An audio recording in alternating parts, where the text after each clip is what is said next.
Alright, to all interested clients natin na gustong sumali dito sa SWA Ultimate. So, I am here to discuss right now on how you can join our business online. So, first, kung kailan mo makuha is yung website link ng referrer mo, kung sino nag-share ng website sa'yo, or kung sino nag-share ng SWA Ultimate sa'yo. So, first step mong gagawin is to click register button dito sa taas. So, before clicking the register, dapat tama din yung username ng referrer mo bago ka mag-proceed para dito i-process yung payment mo. Then, after clicking the register button, meron ka dito makikita, maraming payment option tayo dito na convenient sa'yo para i-settle yung payment. So, mamimili ka lang kung saan ang malapit sa'yo na pwede mong pagpapadalahan ng payment mo na 2,500. So, for example, click lang natin yung Cebuana Luwilier. Then, after clicking Cebuana Luwilier, lalabas dito yung sponsored by, yung name ng referrer mo. So, be sure na tama yung name ng referrer mo bago ka mag-proceed sa pag-fill up ng form sa baba.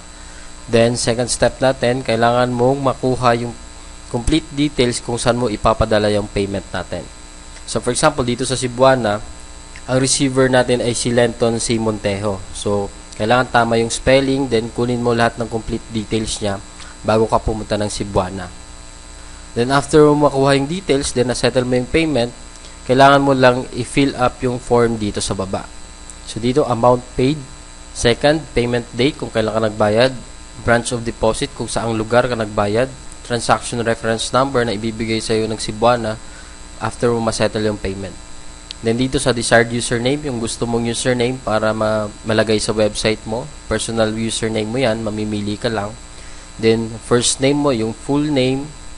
Then, dito sa email address, dapat tama yung email address na ilalagay mo wherein active email address na nabubuksan mo.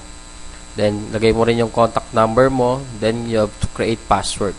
Then, after that, you will proceed to step 2. Then, dito sa step 2, kailangan mo lang sagutan yung 3 security questions. Then, after mo masagutan yung 3 security questions, kailangan mo lang mag-agree sa terms and agreement natin. Then, after that, proceed to submit ka na ng payment mo or submit mo na yung form na to. Then after you submit the form, wait until 24 hours or less, or maybe after mo ma-settle yung payment mo, kontakin mo yung number ni Lenton Montejo dito sa taas.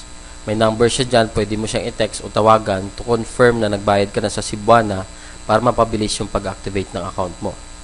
So dito, marami tayong payment options, iba-iba yung receiver natin dito. So be sure na pag nakuha mo yung malapit sa'yo na payment options, kailangan tama din yung pagpapadalahan mo ng payment.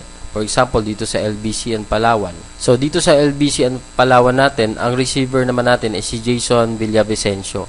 So, ganyan din yung details niya. So, be sure na kung saan ka nagpadala, tama yung taong pagpapadalahan mo. By selecting the payment options, then kunin mo lang yung details na nakalagay dito bago ka mag-proceed sa lahat ng process natin. So, some of you will ask bakit si Lenton Montejo and Jason Villavicencio yung receiver ng payment natin ngayon? Because they are one of our leaders and one of our pioneer leaders wherein sila yung mga top producers natin na we entrusted na sila mag-receive ng payment natin para mapabilis yung activation ng account natin. So, don't hesitate na pagpadala ng pera sa kanila kasi authorized sila ng SWA Ultimate Company natin na sila yung mag-receive ng payment. So, thank you for watching this video. By the way, this is Johnny Bodegas, one of our SWAPI leaders also. And in behalf of SWA Ultimate Administration, we are thanking you for continuing to patronize our business and more income to come to all our newly joined members. Congratulations and welcome to our business. Hope you will succeed here and you will get your dreams soon through our opportunity that is SWA Ultimate. So if ever you have more questions, kindly ask your referrer for some details na yung may mga questions ka pa bago ka mag-proceed sa payment mo.